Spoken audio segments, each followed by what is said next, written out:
Here in the UK, 1 in 7 people is said to be neurodiverse. It's a term describing people with conditions such as dyslexia, autism or ADHD. More and more employers are trying to attract people with neurodiversity.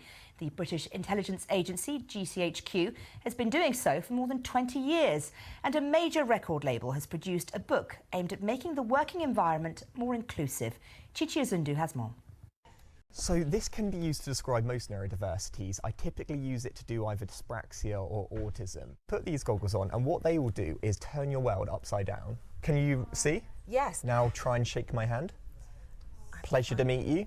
Small gesture that happens all the time in a workplace. But what if you're neurodiverse? Neurodiverse people, those with ADHD, dyspraxia, dyslexia and the autism spectrum can sometimes struggle in a work environment. Something Universal Music UK wants to change. They acknowledge some of their work practices and processes were probably stopping neurodiverse people from even applying for jobs with them. So they did some research and have produced a handbook giving tips on how to make work more inclusive. That's why we're doing it. You know, there's brilliant folks out there that we've already spoken to as part of this research that just wouldn't even consider applying to the likes of us or indeed many companies. But not everywhere operates like Universal Music. 31-year-old Yvonne is a marketing consultant who works in a typical office. So I am dyslexic. My D's and B's tend to get mixed up. I don't easily recognise errors in terms of spelling, punctuation and grammar. When I told my previous line manager, should I say, in regards to the fact that I was dyslexic, they worked pretty quickly and we were able to adjust my working environment to meet my needs. For people who can read very well, but the odd word here and there they get stuck on. And as Nat showed me, support is available from the government and will be needed if employers are to tap into the potential of neurodiverse staff. Chichi Uzundu, BBC News.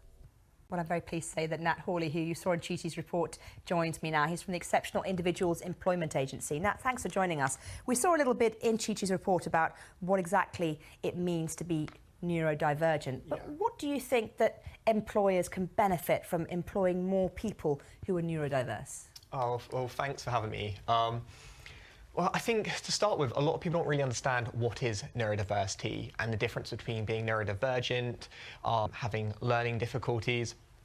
But the benefit really comes in the diversity of it. We talk so much about diversity, how we want people of different genders, different religions, different backgrounds, but I think we really forget, what do we really mean by diversity? We mean different ways of thinking, different perspectives.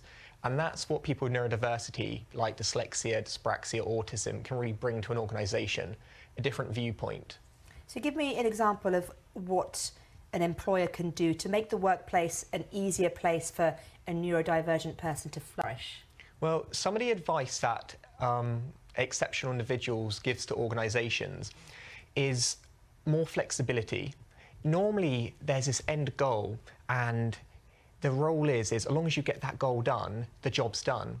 But there's normally such processes which people expect you to follow, and they're not really there for any particular reason. So by breaking them down, asking ourselves, why is this process in place? We can kind of restructure it. Another example is being more flexible with working at home, or allowing an office every now and then.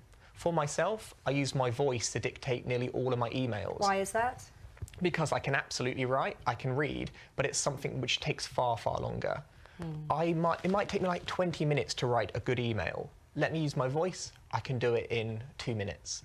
There are examples of companies who've done really well, haven't they? For example, GCHQ, the government agency. I think with those organisations, where they've succeeded where others have not is with the flexibility, understanding that rather than micromanaging people, give them the freedom to have the initiative to figure out the problem. Neurodiversity, obviously, you know, is everywhere, all over the world. You've travelled, haven't you, and talked to people about this subject. How does the UK fare compare to other parts of the world?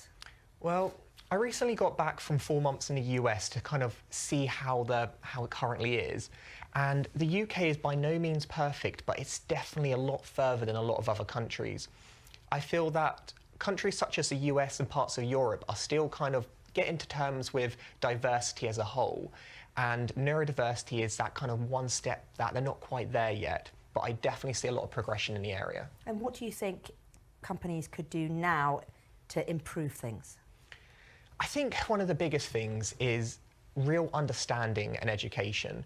I meet people on a daily basis while working at Exceptional Individuals, and people they're all very positive, they love meeting me, but when you really talk to them, their knowledge of even things like dyslexia isn't that strong. So have people like us come in and train them, speak to their teammates, rather than assume that you know what can make someone's life easier. Just ask them. And if you were neurodivergent, would you put it on your CV, or would you tell a potential employer, or would you advise not to? What does one do? I mean, it's a great question, and I would love to say always tell someone you're neurodivergent. Unfortunately, we don't really live in that world at the moment, and the way I normally judge it is case by case. If you do your research and you find out this company is already doing great stuff in diversity inclusion, they have their own networks, they've got policies in place, then the benefit of disclosing is really high.